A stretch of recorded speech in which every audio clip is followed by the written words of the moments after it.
Nem tudo são as mil maravilhas trabalhando com software como serviço. Teve vezes que eu perdi dinheiro investindo em SaaS e eu quero falar sobre isso hoje.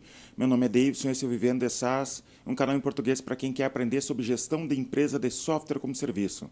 Se é a primeira vez que tu acessa esse canal, já se inscreve aqui embaixo, deixa um gostei e no final comenta, tu já perdeu dinheiro com software como serviço? O que tu já fez aí na tua empresa que deu muito errado?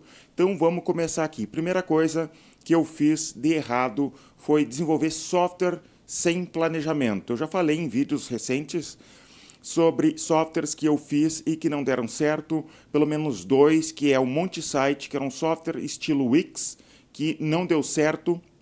Eu conto nesses outros vídeos aqui mais detalhes sobre essa história e também um outro software de cobrança, para cobrança recorrente.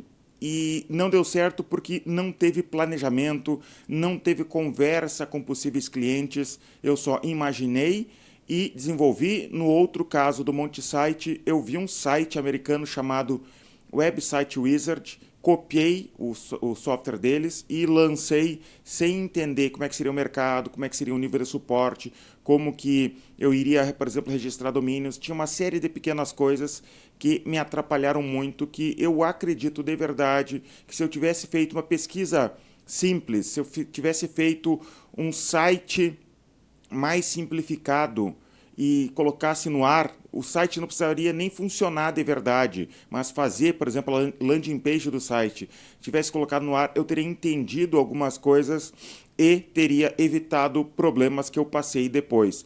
No site de cobrança recorrente, eu poderia ter feito esse teste, lançaria uma landing page e teria entendido, teria percebido que eu não iria conseguir vender o software de cobrança do mesmo jeito que eu vendia na época o e-gestor. O e-gestor a gente só usava propaganda paga para captar leads e eu tentei propaganda paga. Penso que isso é lá para 2009, 2010 e eu comprava palavras-chave no Google como cobrança, como pagamento, recorrência, essas coisas, e aparecia gente querendo pagar o boleto da Renner, pagar o boleto de luz, e isso impediu que eu vendesse aquele software, né? Porque estava se tornando muito caro para eu conseguir vender aquele software.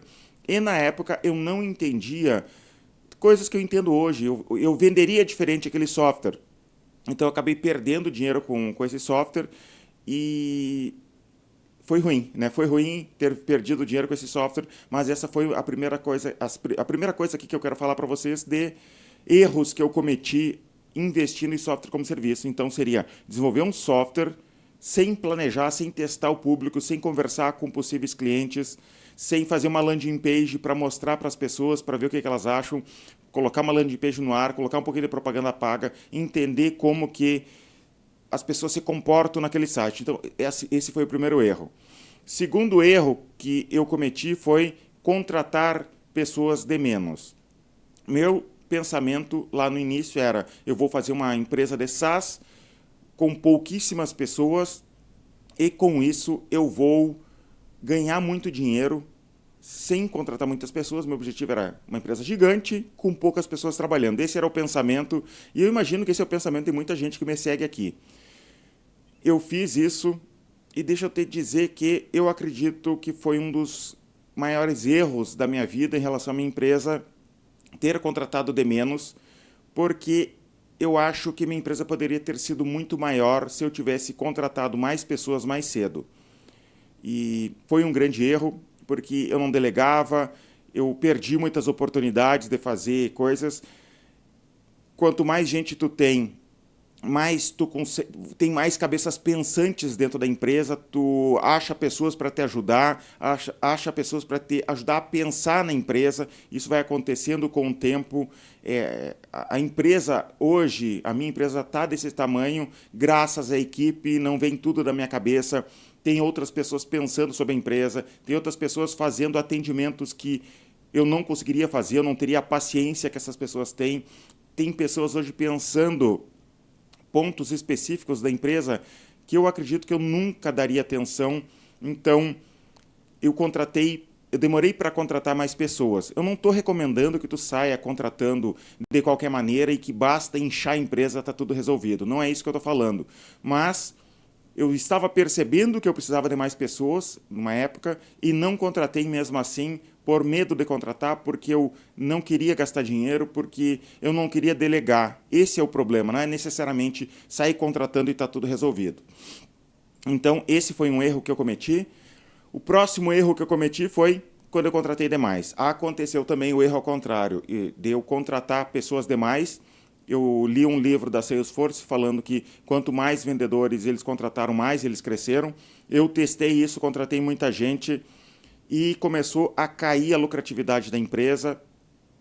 Mais pessoas não necessariamente foi um aumento de receita, né? Teve um período de desperdício, teve um período de, por culpa minha, as pessoas não estavam produzindo tanto quanto as pessoas anteriores. Não faltou organização na empresa, né? Faltou saber contratar direito e faltou organização na empresa. Então eu acabei contratando demais e caiu a produtividade por pessoas. Isso é uma coisa que eu cuido muito hoje em dia, é o nível de produtividade por pessoas. Eu fui analisar depois o DRE, é uma coisa que eu faço de vez em quando, eu pego os DREs a cada trimestre, coloco lado a lado esses DREs, né, cada linha, e vou analisar o que cresceu em comparação ao mês anterior, até embaixo aumentou a lucratividade, o que funcionou, o que não funcionou, o que está crescendo demais e não está necessariamente dando retorno, comparando porcentagens e tudo mais. Eu faço isso e, na época, a primeira vez que eu fiz isso, eu percebi que estava tendo um aumento de pessoas e não estava melhorando a lucratividade, a receita, em comparação ao número de pessoas que eu contratei. Daí, na época, eu até acabei demitindo algumas pessoas para melhorar isso, né? Então, foi um erro. Contratar demais também foi um erro. Outro erro que eu cometi foi demorar para demitir algumas pessoas.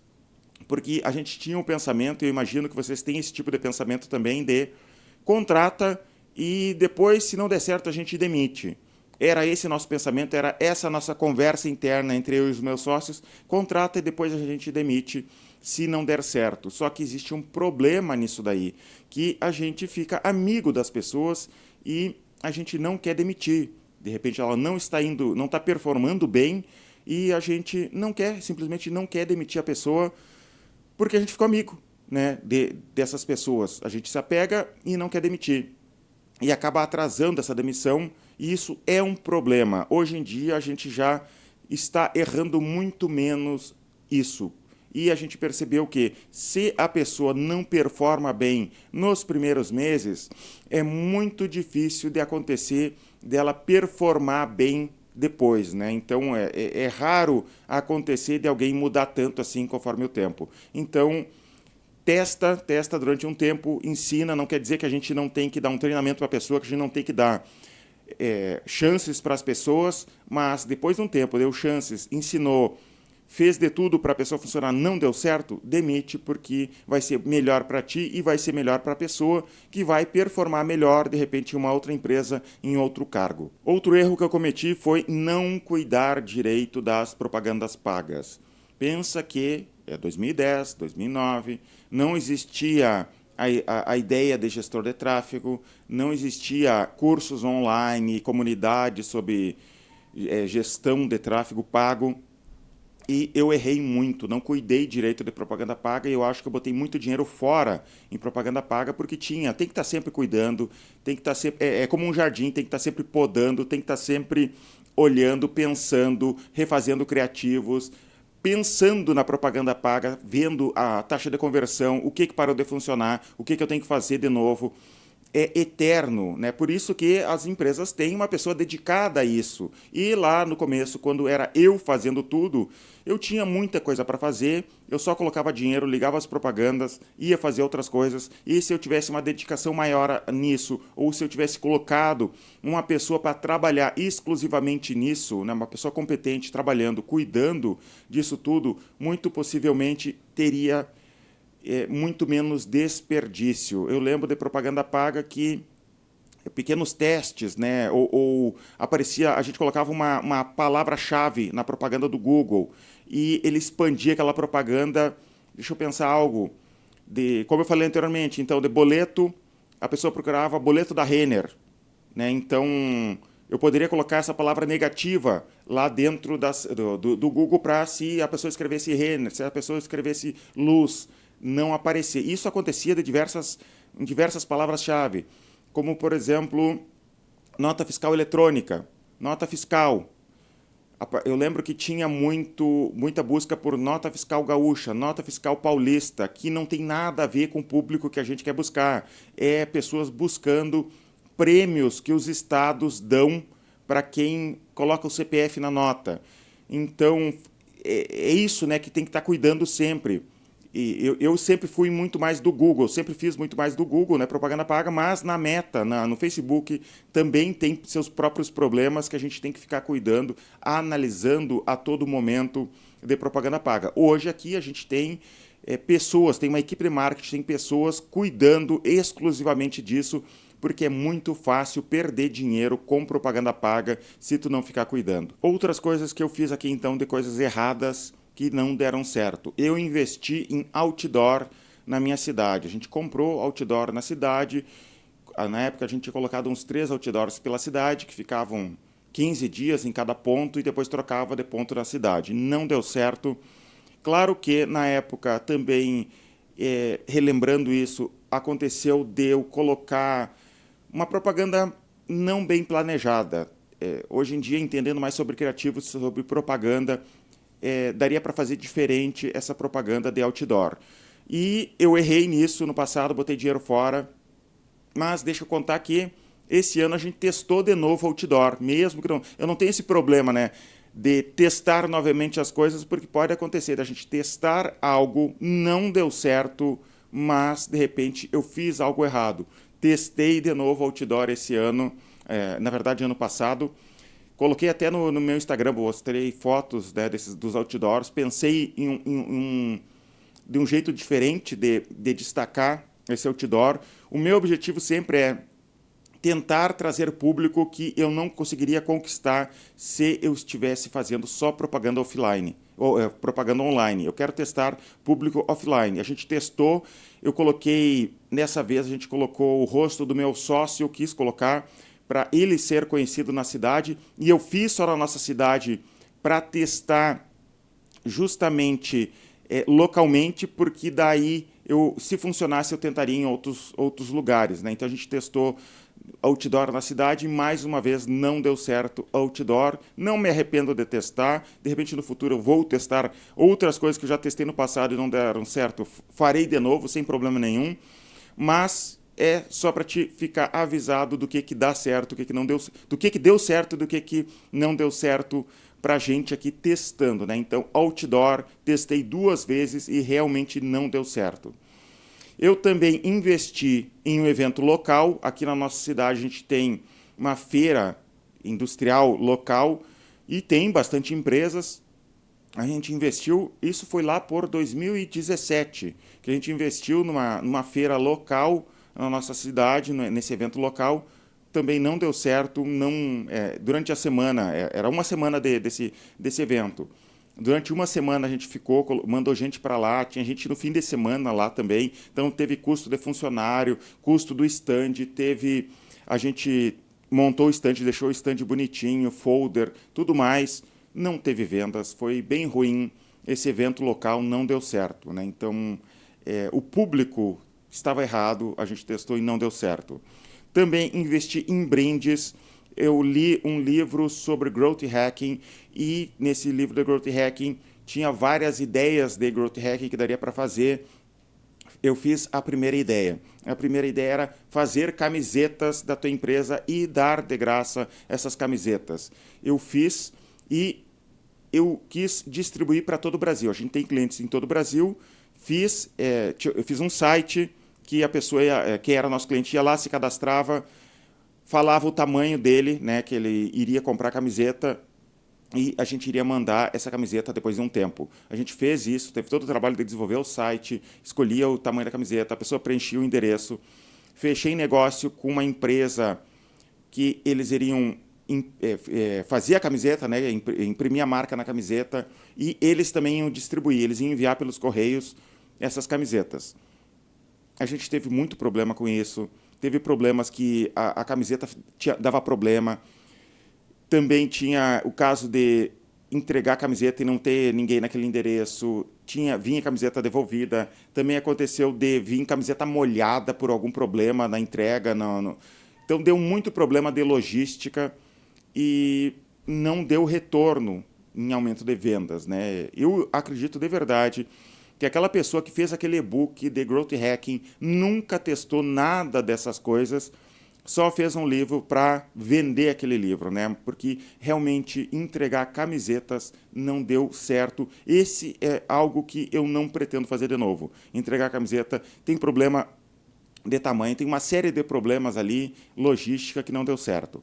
Depois, outro brinde que a gente fez uma caneca do gestor, só que a gente não quis entregar para todo o Brasil. A gente contratou um entregador na nossa cidade, fez várias canecas, uma caneca bem bonita do gestor, e entregou para todos os nossos clientes da nossa cidade e para várias empresas na nossa cidade a gente entregou essa caneca.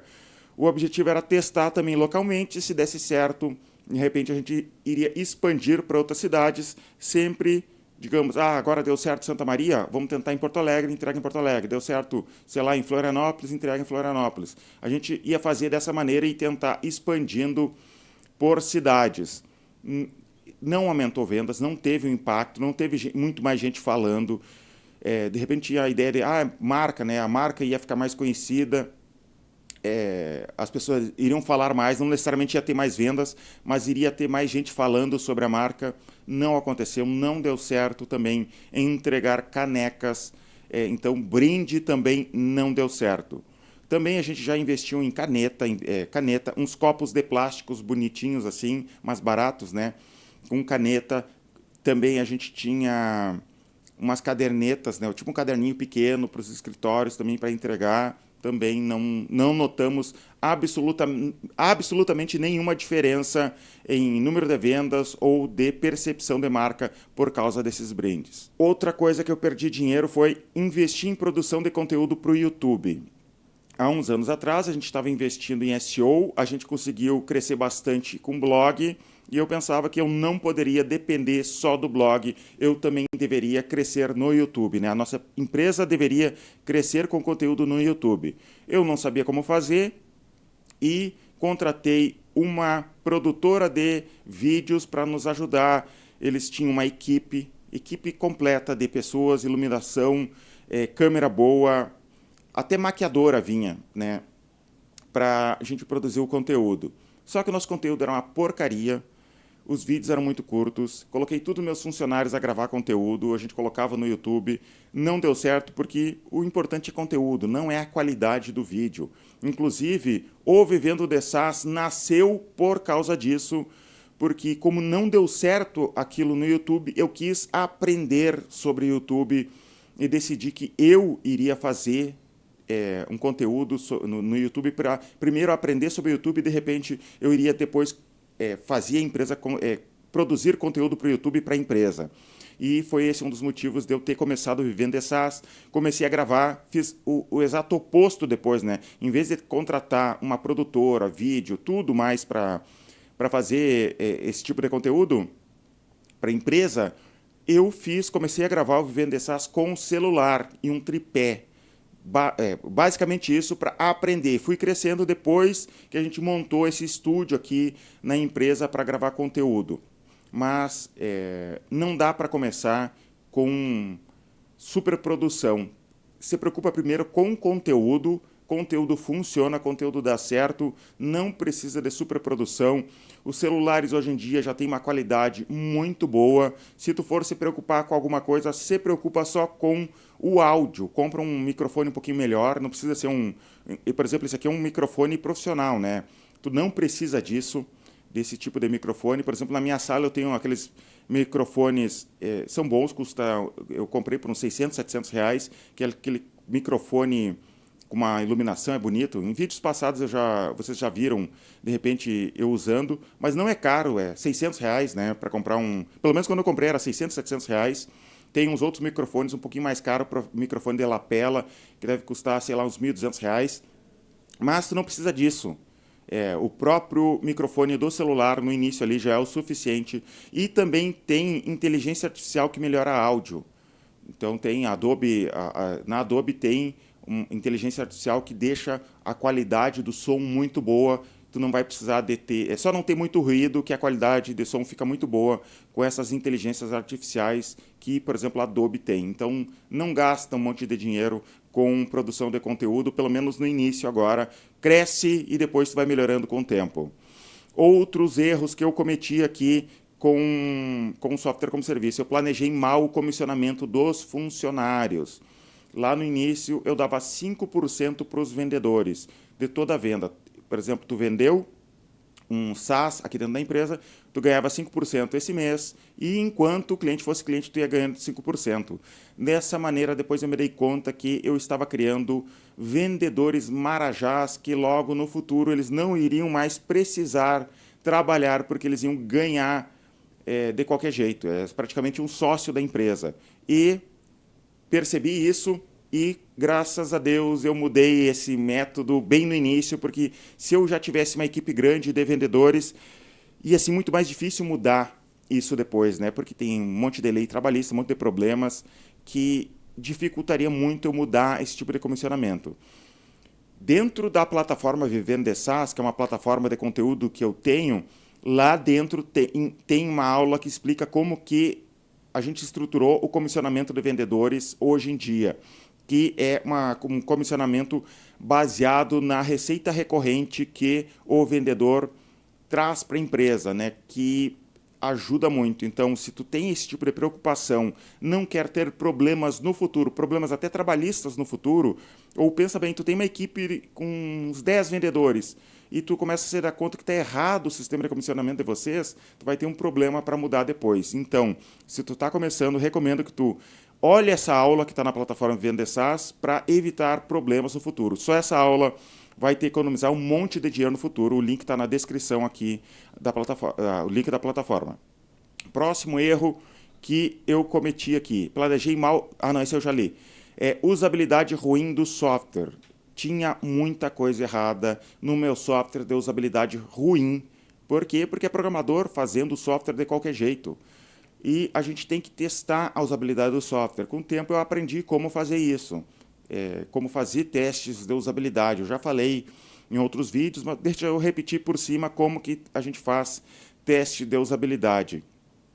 Filma a tela do teu software, faz a pessoa resolver algumas coisas, executar algumas tarefas dentro do teu software e pede para a pessoa pensar em voz alta o que ela está pensando, deixa ela se perder, não fala nada como ela fazia a tarefa, a não ser em último caso, né, depois de um tempo que ela realmente não conseguiu, tu explica alguma coisinha para ela ir adiante no teste, grava a tela e depois tu mostra isso para os teus programadores e dessa maneira é a maneira mais simples e fácil de fazer teste de usabilidade, funciona muito. Próxima coisa aqui e última foi desperdício de leads. Eu tive muito desperdício de leads no passado, porque eu entregava lead de qualquer maneira, não tinha um CRM, não tinha um LRM, não tinha um cuidado em relação aos leads, em relação a por que um vendedor desperdiçou o lead, ou por que ele descartou esse lead. Então, hoje a gente tem um cuidado, cada lead que é descartado tem que colocar um motivo, depois a gente tem aqui um coordenador que vai analisar os leads descartados. É muito fácil para um vendedor descartar lead e também é muito fácil para lead se perder no fluxo todo ali, desde que a pessoa entrou no site até se cadastrar, até de repente ir para um vendedor ou ir para o processo de vendas. Eu botei muito dinheiro fora com desperdício de leads e também outra coisa que eu fiz de errado foi dizer para os meus vendedores só ligar um dia depois que a pessoa se cadastrou. Isso também é um desperdício, porque a gente tem que tentar ligar o mais rápido possível. Quando eu falo ligar, pode ser WhatsApp, pode ser ligação por WhatsApp, pode ser Google Meet. entrar em contato com esse cliente, né? Usar de alguma maneira para entrar em contato com esse cliente o mais rápido possível, se possível nos primeiros 5 minutos que a pessoa se cadastrou. E eu tive um desperdício gigante porque eu e minha equipe não fazíamos isso na época. Tá? São esses os erros, evite esses erros que eu cometi aqui. Me conta aqui embaixo que SaaS tu tem, eu gosto de saber o software como serviço que tu tem ou qual que tu está planejando fazer. Coloca, se tu tem Instagram, coloca o arroba do Instagram do teu SaaS ali para mim, porque se tu colocar o URL nos comentários, o YouTube tranca o comentário. Mas tu coloca arroba e o usuário do teu Instagram, do teu software, de repente eu vou lá seguir o teu software para conhecer esse software, tá? Espero que tenham gostado desse conteúdo aqui. Assina a plataforma Vivendo SaaS, tem muito conteúdo para quem quer realmente escalar uma empresa de software como serviço. E deixa eu também te falar sobre a revenda do e-gestor. Se tu quiser se tornar revendedor do nosso software o e-gestor, tu não tem um SaaS e quer ter um SaaS já validado para te vender na tua cidade, na tua região ou no Brasil inteiro, olha aqui na descrição do vídeo um link para te ser revendedor do e-gestor. Muito obrigado e até os próximos vídeos.